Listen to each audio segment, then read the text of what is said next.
Arya Manggada Seri 2. Mas Rara. Cerita, Esa Mintarja. Audiobook, novel silat. Bab 12. Ketika Wirantana, Manggada dan Laksana kembali ke gandok yang disediakan bagi mereka, maka kedua orang itu pun telah mulai membenahi kereta mereka. Besok pagi-pagi sekali kereta itu akan menempuh lagi perjalanan panjang kembali ke Ngutar.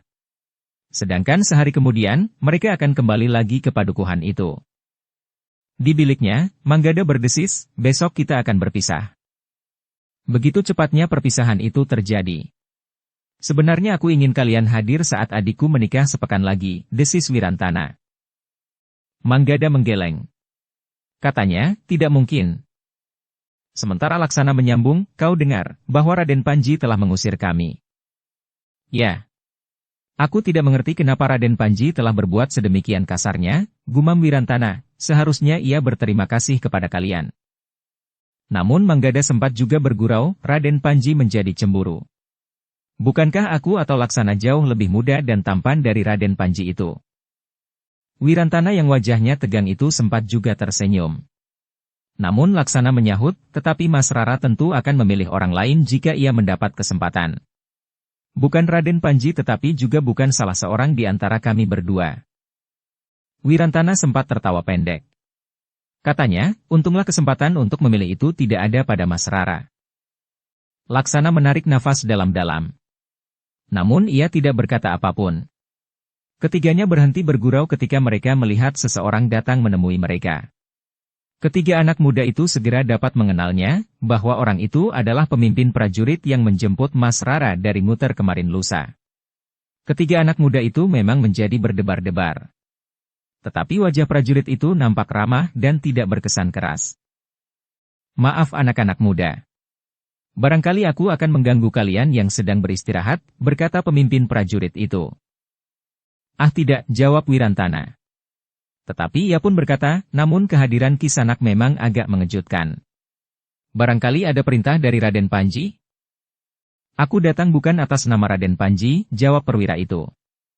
Lalu katanya, tetapi atas keinginanku sendiri. Oh, Wirantana mengangguk-angguk, terima kasih atas kunjungan Kisanak. Tetapi apakah ada sesuatu yang penting? Tidak anak-anak muda, jawab prajurit itu, aku datang untuk mengucapkan terima kasih. Wirantana termangu-mangu sejenak. Berempat mereka pun kemudian duduk di serambi gandok. Aku tidak dapat melupakan bantuan kalian yang justru menentukan anak-anak muda, berkata prajurit itu. Bantuan apa yang telah kami berikan? Bertanya Wirantana. Ketika kami membawa Mas Rara kemari, bukankah kalian telah berbuat sesuatu yang justru berhasil menyelamatkan Mas Rara meskipun harus mengorbankan pamannya? Kalianlah yang pertama-tama melihat sekelompok penjahat yang telah berusaha menjebak kami. Sudah tentu atas perintah Kisanak, jawab prajurit itu, selanjutnya, kalian pulalah yang telah mengambil Mas Rara dari tangan pamannya yang mencoba melarikannya itu. Hanya satu langkah kecil dari seluruh tugas yang Kisanak lakukan, desis Wirantana. Sementara itu, meskipun Raden Panji juga menyatakan terima kasih kepada kalian, tetapi seakan-akan kedua anak muda yang sebelumnya telah menolong Mas Rara dari tajamnya taring seekor harimau itu telah diusirnya, desis prajurit itu pula. Tidak apa-apa Kisanak, sahut Manggada, kami tahu bahwa kami memang tidak pantas untuk berada di rumah Raden Panji. Kami pun telah menerima hal ini dengan hati terbuka. Besok pagi-pagi kami berdua akan meninggalkan tempat ini dengan lapang dada. Sementara Wirantana akan pulang menjemput kedua orang tuanya. Prajurit itu mengangguk-angguk. Katanya, tanpa kalian bertiga, maka aku kira sudah menerima hukuman yang sangat berat karena Mas Rara tentu sudah hilang. Mungkin aku pun akan hilang pula dari percaturan para prajurit di bawah perintah Raden Panji. Ah, tentu tidak. Kisanak tentu dapat mengatasinya, berkata Laksana kemudian. Mungkin saat itu kami dapat mengalahkan para penjahat yang diupah oleh Ki Resa itu. Tetapi bukankah kami akan kehilangan Mas Rara yang dilarikan oleh Ki Resa, justru karena hal itu di luar perhitungan kami? Setidak-tidaknya kami akan mengira bahwa Ki Resa berniat menyelamatkan kemenakannya itu, desis pemimpin prajurit yang menjemput Mas Rara itu. Ketiga anak muda itu hanya mengangguk-angguk kecil saja. Sedangkan prajurit itu berkata selanjutnya rasa-rasanya sikap Raden Panji tidak adil terhadap kedua orang anak muda ini.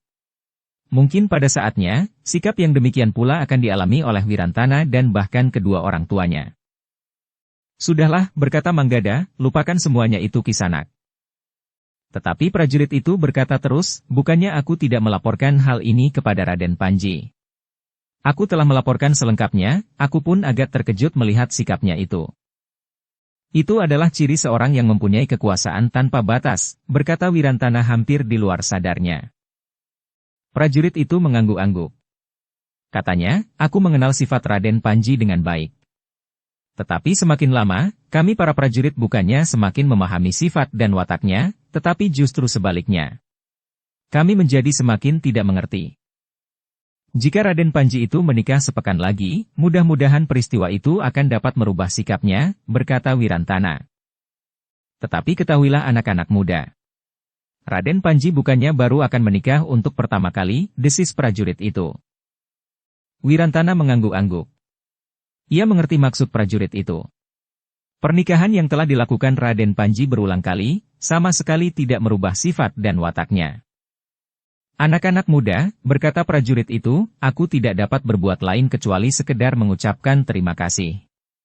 Tetapi apa yang telah kalian lakukan waktu itu, benar-benar telah menyelamatkan nyawaku. Tidak ada yang kami lakukan, desis Manggada, sudahlah. Mudah-mudahan Kisanak akan dapat menempatkan diri Kisanak di antara keluarga besar kekuatan Pajang di tempat ini. Prajurit itu menarik nafas dalam-dalam. Katanya, mudah-mudahan aku tidak menjadi gila di sini. Mudah-mudahan aku segera ditarik ke Pajang untuk tugas lain. Aku lebih senang ditugaskan di daerah-daerah yang keras meskipun berbahaya daripada berada di dekat Raden Panji yang aneh itu, meskipun kami para prajurit di sini mendapat cukup makan dan pakaian. Bahkan seluruh keluarga para prajurit. Apakah keluarga Kisanak juga tinggal di padukuhan ini? Bertanya Wirantana. Tidak, jawab prajurit itu, adalah kebetulan bahwa aku sendiri tidak mempunyai keluarga. Istriku meninggal sebelum kami mempunyai anak. Beberapa orang kawanku yang mempunyai anak dan istri juga tidak dibawa ke padukuhan ini. Mereka tinggal di keluarga mereka yang lain. Kami tidak menetap di sini untuk seterusnya. Mungkin dalam waktu yang tidak terlalu lama kami dipindahkan ke tempat lain. Dan jika hal itu terjadi dalam waktu singkat, maka kami akan merasa sangat berbahagia. Anak-anak muda itu mengangguk-angguk. Tetapi mereka tidak menjawab, karena mereka tidak tahu apa yang harus dikatakannya. Prajurit itu ternyata tidak terlalu lama berbicara dengan ketiga orang anak muda itu. Beberapa saat kemudian mereka bangkit berdiri karena prajurit itu telah minta diri untuk kembali ke kesatuan mereka. Prajurit-prajuritku mendapat tugas untuk menjaga tawanan, berkata pemimpin prajurit yang menjemput Mas Rara itu. Demikianlah maka sejenak kemudian prajurit itu pun telah meninggalkan ketiga orang anak muda yang termangu-mangu. Ketika prajurit itu sampai ke Regol maka Wirantana pun berdesis, ternyata prajurit itu juga mengalami tekanan perasaan selama ia berada di sini. Tetapi tentu ada orang yang memanfaatkan sifat dan watak Raden Panji itu untuk kepentingan diri sendiri, sahut Manggada. Ya, gumam Laksana, justru orang-orang yang demikian itulah orang-orang yang berbahaya. Orang yang duduk di sebelahnya itu pun nampaknya mengerti keadaan di lingkungan Raden Panji itu dengan baik. Tetapi ia mengaku orang baru di sini, sahut Laksana. Semakin lama aku pun menjadi semakin tidak mengerti, berkata Wirantana. Manggada menarik nafas dalam-dalam. Katanya, memang agak berbeda dengan orang yang duduk di sebelahmu yang nampaknya justru berusaha untuk mengerti. Wirantana termangu-mangu sejenak. Namun tiba-tiba ia berkata, ternyata para prajurit yang bertugas di sini selalu berharap untuk segera dipindahkan. Kenapa kau berkesimpulan seperti itu? Bertanya Laksana. Meskipun mereka itu mendapat gaji yang cukup, makan dan pakaian bahkan bagi keluarga mereka, tetapi keluarga mereka tidak mereka bawa ke padukuhan ini, jawab Wirantana. Manggada dan Laksana mengangguk-angguk. Mereka berkesimpulan bahwa tempat ini memang tempat yang sulit untuk dimengerti. Hanya orang-orang yang bersungguh-sungguh berusaha untuk mengerti secara khusus sajalah yang akan dapat mengerti. Bahkan bukan saja apa yang kasat mata, tetapi juga apa yang tersirat daripadanya. Mereka justru berusaha untuk melihat jauh ke pusat jantung Raden Panji yang memiliki kekuasaan yang seakan-akan tidak terbatas itu. Namun Manggada dan Laksana tidak akan mendapat kesempatan untuk melihat lebih banyak lagi tentang isi dari padukuhan itu. Mereka besok harus meninggalkan rumah itu pagi-pagi benar, bersama-sama dengan keberangkatan Wirantana pulang. Ketiga orang itu pun telah berbenah diri sebaik-baiknya. Mereka akan berpisah besok. Meskipun Manggada dan Laksana belum terlalu lama mengenal Wirantana, namun mereka seakan-akan telah merupakan sahabat-sahabat yang sangat akrab. Apalagi mereka telah mengalami bersama-sama ancaman bagi jiwa mereka. Menjelang senja turun, maka datang beberapa orang prajurit utusan Raden Panji menemui Manggada dan Laksana. Mereka membawa 2 bingkisan kecil yang berisi apa yang oleh Raden Panji disebut pakaian sepengadek. Tidak lebih dari selembar kain panjang dan selembar baju lurik berwarna hitam. Tidak ada ikat kepala, apalagi ikat pinggang yang dilengkapi dengan kamus dan timang. Kami mendapat pesan selain menyerahkan hadiah yang dijanjikan oleh Raden Panji, maka kami juga harus memperingatkan bahwa besok pagi-pagi kalian berdua diminta sudah tidak berada di padukuhan ini lagi, berkata pemimpin sekelompok prajurit itu. Baik Kisanak, jawab Manggada, aku juga sudah berjanji kepada Raden Panji. Baiklah anak muda. Kami hanyalah sekedar utusan, desis prajurit itu. Kami tahu itu, sahut Manggada pula. Prajurit-prajurit itu pun termangu-mangu sejenak. Namun pemimpin kelompok itu kemudian mengangguk sambil berkata, kami minta diri anak-anak muda. Kami telah melakukan tugas kami. Sampaikan terima kasih kami kepada Raden Panji. Kami juga mohon diri, besok sebelum matahari terbit, kami akan meninggalkan padukuhan ini, berkata Manggada. Aku juga mohon diri, sambung Wirantana, aku akan kembali menjemput ayah dan ibuku. Sebelum sepekan mereka harus sudah berada di padukuhan ini. Baiklah anak-anak muda, berkata pemimpin prajurit itu, kami akan menyampaikannya kepada Raden Panji. Sepeninggal para prajurit itu, Manggada berdesis, untuk menyampaikan hadiah seperti ini, kenapa harus sekelompok prajurit? Bukankah 1 atau 2 orang saja sudah cukup? Satu kehormatan, desis Wirantana, bukankah dengan demikian kalian cukup dihormati di sini? Sehingga untuk menyerahkan hadiah yang tidak berarti itu telah dilakukan oleh sekelompok prajurit? Kami memang tidak pernah memikirkan hadiah. Karena itu, kami tidak memikirkan apakah hadiah itu bernilai atau tidak, desis Manggada. Justru karena itu, berkata Wirantana, justru karena hadiahnya tidak bernilai, maka ada nilai yang lain yang diberikan kepada kalian. 1 penghormatan. Manggada mengerutkan keningnya. Namun ia pun kemudian tertawa sambil berkata, nilai-nilai yang sulit aku dapatkan di tempat lain. Ketiga anak muda itu pun tertawa. Namun hati mereka terasa seperti disentuh ujung duri. Mereka merasa betapa perlakuan yang diberikan oleh Raden Panji itu benar-benar menyakiti hati mereka. Terutama Manggada dan Laksana. Namun demikian Wirantana juga merasa gelisah karena adiknya yang tentu merasa sangat gelisah pula. Wirantana sudah membayangkan bahwa menjadi istri Raden Panji bukannya satu peristiwa yang bernilai tinggi, tetapi justru akan merupakan satu penderitaan yang panjang. Apalagi Mas Rara adalah istri Raden Panji yang ke-6. Ia akan menjadi endapan kepahitan hidup kelima istri Raden Panji sebelumnya. Namun tiba-tiba terbersit satu pertanyaan, apakah aku akan membiarkan penderitaan itu berkepanjangan? Wirantana menarik nafas dalam-dalam. Sementara itu, ketiga anak muda itu pun telah berada di dalam biliknya. Laksana sempat membaringkan diri di pembaringan, sementara Manggada dan Wirantana duduk di amben bambu sambil merenung. Sementara itu maka senja pun menjadi semakin gelap. Lampu telah dinyalakan di mana-mana. Di gandok itu pun lampu telah dinyalakan pula. Aku akan berbicara dengan Sais dan pembantunya itu, berkata Wirantana. Manggada dan Laksana mengangguk. Dengan nada datar Manggada berkata, aku akan segera tidur agar besok aku dapat bangun dini hari. Wirantana menarik nafas dalam-dalam. Katanya, bukankah kita menunggu makan malam? Manggada tidak menjawab. Ia duduk sambil tersenyum, sementara Laksana masih saja berbaring. Sekali-sekali matanya justru terpejam meskipun ia tidak ingin segera tidur. Kepada kedua orang yang melayani pedati berkuda itu Wirantana sudah berpesan, agar pedati itu dipersiapkan. Mereka akan berangkat menjelang fajar. Kita tinggal berangkat, berkata seorang di antara mereka, segalanya sudah siap. Baiklah, berkata Wirantana, besok kita berangkat sebelum padukuhan ini terbangun. Kita berangkat bersama-sama dengan Manggada dan Laksana meskipun tujuan kita berbeda. Kedua orang anak itu akan pergi kemana? Bertanya seorang yang lain. Mereka memang sedang mengembara. Mungkin mereka akan pergi ke Pajang, jawab Wirantana. Demikian maka Wirantana pun telah meninggalkan kedua orang itu. Sementara itu, kedua orang itu memang sudah menyiapkan segala-galanya. Bahkan senjata mereka pun telah mereka siapkan. Ketika Wirantana kembali ke Gandok ternyata makan malam bagi mereka telah dipersiapkan. Setelah makan malam maka rasa-rasanya udara menjadi panas sehingga bertiga anak-anak muda itu justru duduk-duduk di serambi yang udaranya terasa lebih sejuk. Namun mereka tidak terlalu lama berada di serambi. Halaman rumah itu nampak terlalu sepi. Meskipun ada 2 orang prajurit yang berjaga, juga Diregol dan 5 orang yang lain berada di gardu meskipun 2 orang diantaranya sudah berbaring karena mendapat giliran tidur di sore hari, namun suasananya terasa sangat lengang.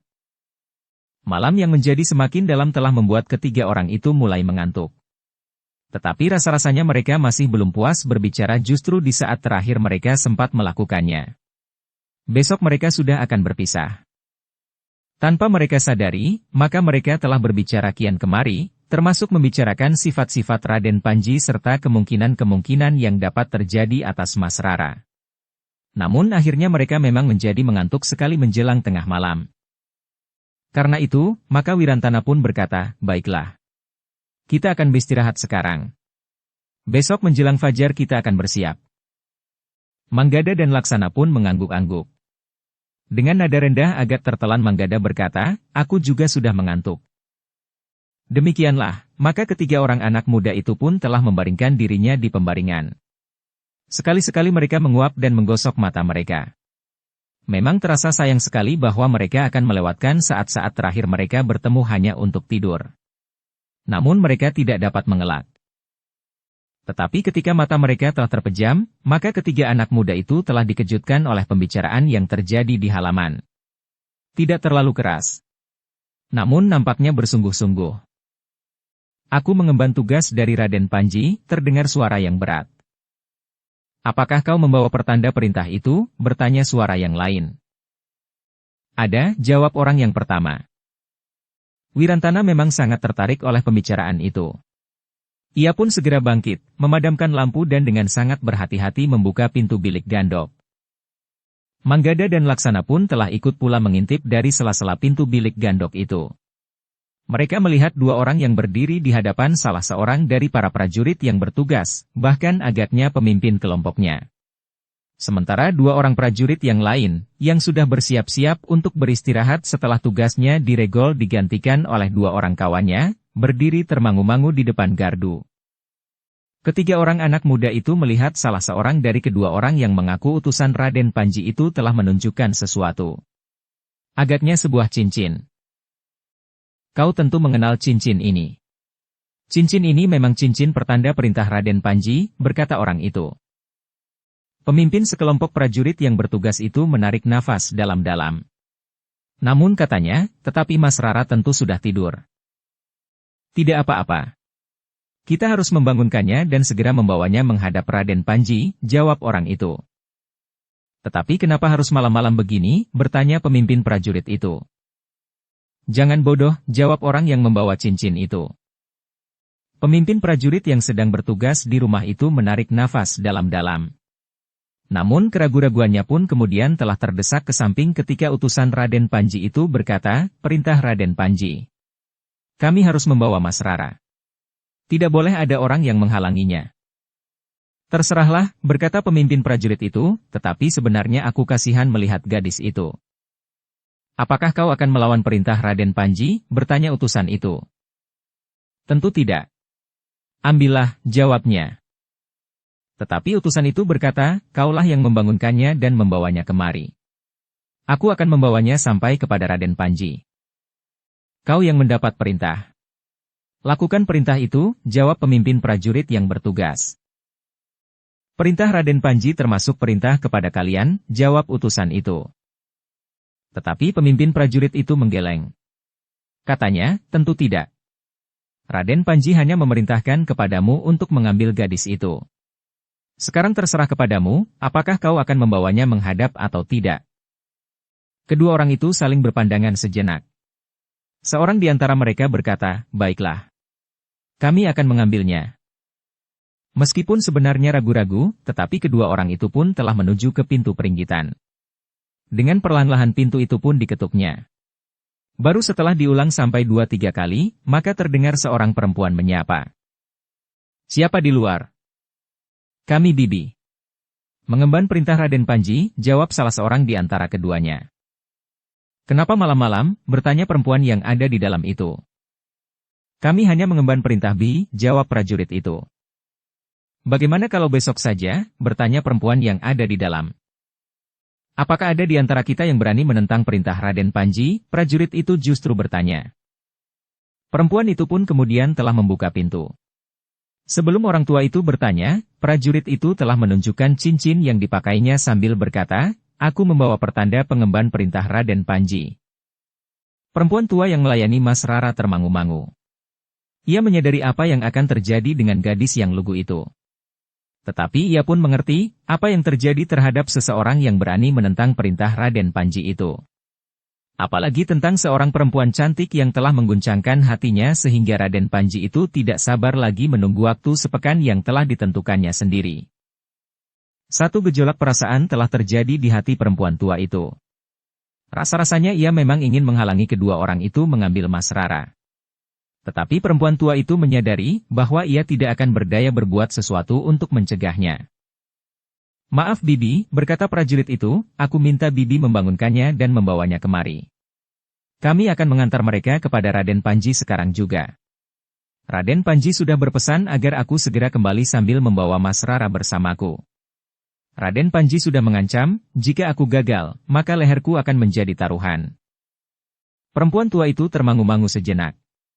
Namun kemudian katanya, itulah biliknya. Bawa gadis itu kemari, berkata kedua orang itu hampir berbareng. Tetapi perempuan tua itu menggeleng lemah. Katanya, kau ambil gadis itu sendiri, aku tidak sampai hati membangunkannya dan memberitahukannya bahwa ia diperlukan Raden Panji sekarang juga, sementara masih ada tenggang waktu sepekan dengan hari pernikahan yang ditentukan sendiri oleh Raden Panji. Kedua orang itu menjadi tegang. Namun ia tidak akan dapat memaksa perempuan tua itu untuk membangunkan Mas Rara. Sementara waktunya sudah menjadi terlalu lama. Raden Panji yang memberikan perintah langsung kepada kedua orang itu nampaknya tidak sabar lagi menunggu. Karena itu, maka keduanya pun telah menyingkirkan perasaannya sendiri yang justru berlawanan dengan tugas yang harus diembannya. Seorang di antara mereka berkata, aku akan membangunkannya. Orang itu telah mendekati pintu bilik Mas Rara. Namun sebenarnya lah keraguan-raguan masih saja mencengkamnya. Ketika di luar sadarnya prajurit itu menyentuh pintu, maka ia pun tahu bahwa pintu bilik itu telah diselarak dari dalam. Perlahan-lahan orang itu mengetuk pintu sambil berdesis, Mas Rara, Mas Rara. Beberapa saat orang itu mengetuk pintu, namun sama sekali tidak terdengar jawaban. Karena itu, maka prajurit itu mengetuk semakin keras. Mas Rara, panggil prajurit itu. Mas Rara sebenarnya memang sudah terbangun. Tetapi ia justru menjadi ketakutan. Yang terdengar di luar pintu adalah suara laki-laki. Mas Rara, berkata prajurit yang membangunkannya itu, aku membawa pesan Raden Panji. Pesan yang sangat penting bagi Mas Rara. Mas Rara masih saja ragu-ragu. Namun karena pintu itu diketuk lagi, maka ia pun bertanya, siapa di luar? Prajurit yang mendapat tugas untuk menjemput Mas Rara itu menarik nafas dalam-dalam. Dengan nada rendah ia berkata, kami adalah utusan Raden Panji. Jika Mas Rara ragu-ragu, maka silahkan membuka pintu. Kami akan menunjukkan pertanda perintah dari Raden Panji. Kenapa tidak besok saja? Bertanya Mas Rara. Pesan itu sangat penting Mas Rara, jawab prajurit itu, aku persilahkan Mas Rara melihat cincin itu. Mas Rara tentu akan yakin bahwa kami adalah utusan Raden Panji. Mas Rara memang tidak dapat berbuat lain.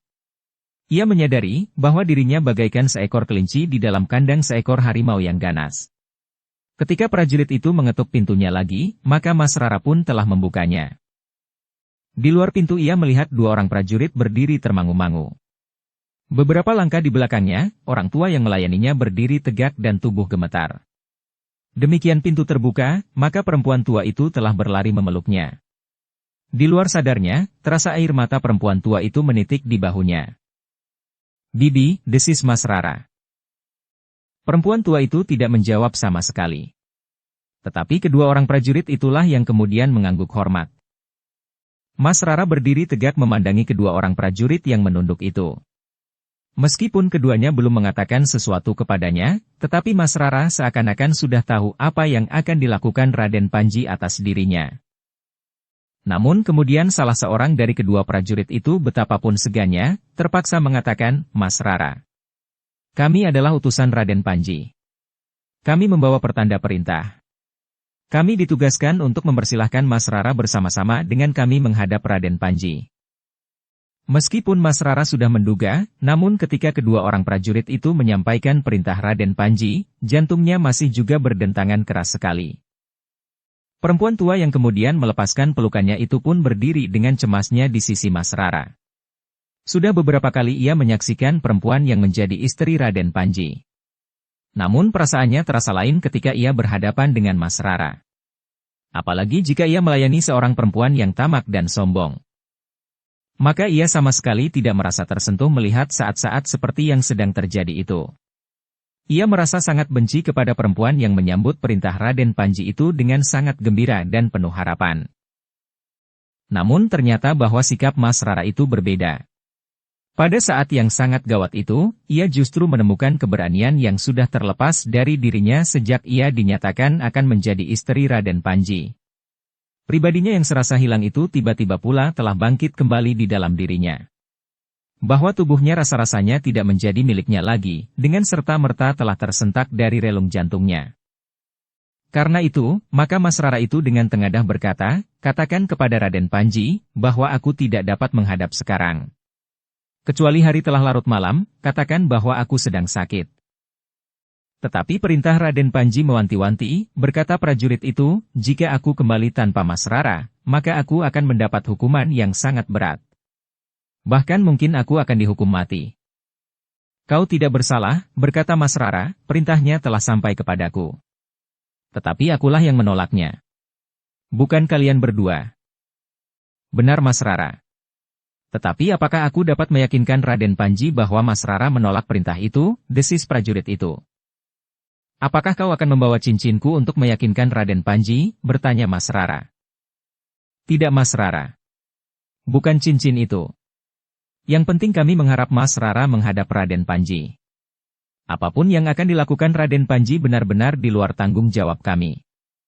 Jika kami melakukannya, itu semata-mata karena kami pun merasa takut untuk menolak perintah itu," berkata prajurit yang menjadi gelisah itu. "Katakan kepada Raden Panji, bahwa kau telah melakukan tugasmu dengan baik. Dan katakan pula bahwa akulah yang menolak perintahnya. Jika Raden Panji marah dan akan menjatuhkan hukuman, biarlah aku yang dihukum. Hukuman mati sekalipun," jawab Mas Rara. Lalu katanya pula, "Sampaikan kepada Raden Panji bahwa aku menolak kemauannya. Aku baru akan menjadi istrinya sepekan lagi." Wajah kedua utusan itu menjadi tegang. Mereka tidak mengira bahwa Mas Rara akan menolak perintah yang diberikan Raden Panji. Secara kebetulan, seorang di antara mereka juga melakukan perintah yang sama atas istri Raden Panji yang kelima. Tapi perintah itu tidak ditolaknya. Utusan itu tidak tahu perasaan apa yang bergejolak di hati perempuan itu. Tapi perempuan itu tampaknya merasa bangga sekali. Baru beberapa hari kemudian pernikahannya akan berlangsung. Namun keluarga itu tidak lama tampak utuh. Beberapa bulan kemudian hubungan mereka mulai retak dan nasib istri kelima itu menjadi kurang baik. Tetapi sekarang, seorang perempuan dari Padukuhan Muter telah berani menentang perintah Raden Panji. Bahkan menentang untuk menerima hukuman mati sekalipun. Ketika keduanya masih termangu-mangu, Mas Rara yang seakan-akan telah menemukan dirinya kembali itu berkata, "Kisanak, kembalilah. Aku masih letih. Aku masih ingin tidur lagi." Kedua orang itu saling berpandangan sejenak. Namun seorang di antara mereka berkata, "Tidak Mas Rara. Aku harus kembali menghadap Raden Panji bersama Mas Rara." "Aku tidak mau," bentak Mas Rara. Kami juga tidak berani kembali tanpa Mas Rara, sahut yang seorang lagi. Terserah pada kalian. Tapi aku tidak akan pergi, jawab Mas Rara. Kedua orang itu menjadi bingung. Dengan gagap, seorang di antara mereka berkata, tidak. Mas Rara harus pergi. Aku tidak mau, jawab Mas Rara tegas. Kami akan memaksa Mas Rara, utusan yang kehilangan akal itu mulai mengancam. Wajah Mas Rara jadi makin tegang. Dengan suara bergetar ia berkata, kau tahu siapa aku? Kau tidak akan dapat menakut-nakuti aku. Aku adalah calon istri Raden Panji. Jika kalian berani menentang perintahku, itu berarti kalian berani menentang Raden Panji. Kedua orang itu memang menjadi bimbang. Tetapi ketakutan yang bergejolak di jantung mereka ternyata lebih berat dibanding keraguan-raguan mereka, sehingga seorang di antara mereka berkata, Raden Panjilah yang memerintahkan kami datang kemari. Karena itu, yang kami lakukan adalah atas nama dan atas kuasanya. Karena itu, jangan menentang kami. Debar jantung Mas Rara bagaikan semakin cepat berdegup. Tapi ia masih berkata lantang, pergi. Jangan mencoba mengganggu aku. Jika Raden Panji mengetahuinya, kalian akan dihukum gantung. Kami mengemban perintah Raden Panji, ulang salah seorang dari mereka. Tetapi Mas Rara tetap pada pendiriannya. Katanya, aku tidak mau. Jika kau akan memaksakan, kalian akan menyesal. Aku dapat mengatakan hitam atau putih tentang kalian kepada Raden Panji. Aku dapat mengatakan bahwa kalian telah memanfaatkan keadaan itu untuk kepentingan dan kesenangan kalian sendiri.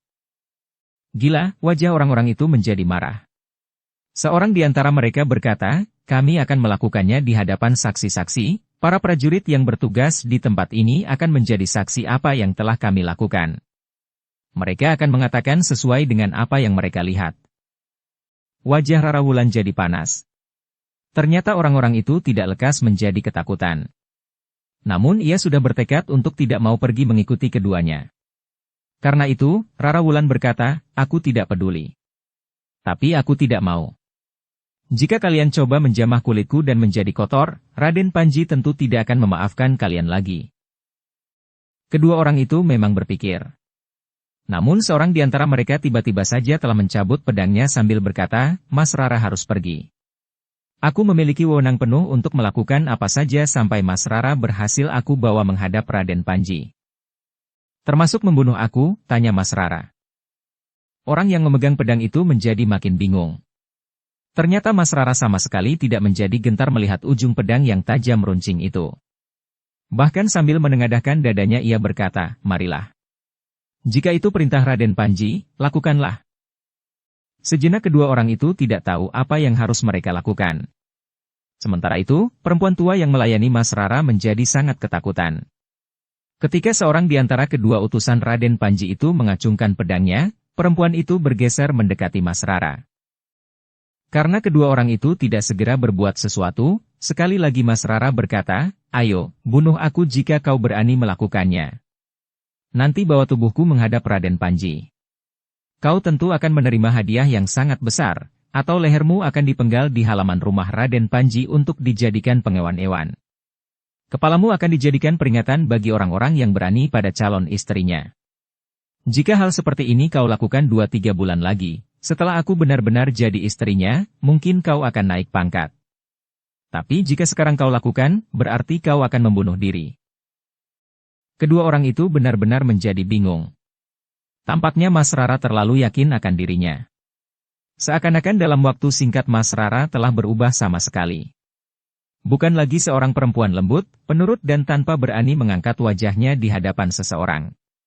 Namun tiba-tiba ia dapat menjadi garang dan menantang ujung pedang. Perempuan tua yang melayaninya menjadi sangat heran. Kekuatan apa yang telah menggerakkan Mas Rara untuk berbuat demikian? Namun dalam kebingungan dan tanpa dapat melihat jalan keluar yang lebih baik, kedua orang itu telah melakukan kekerasan. Memang tidak menusuk jantung Mas Rara dengan pedang. Justru senjata tajam yang sudah dicabut itu disarungkan kembali.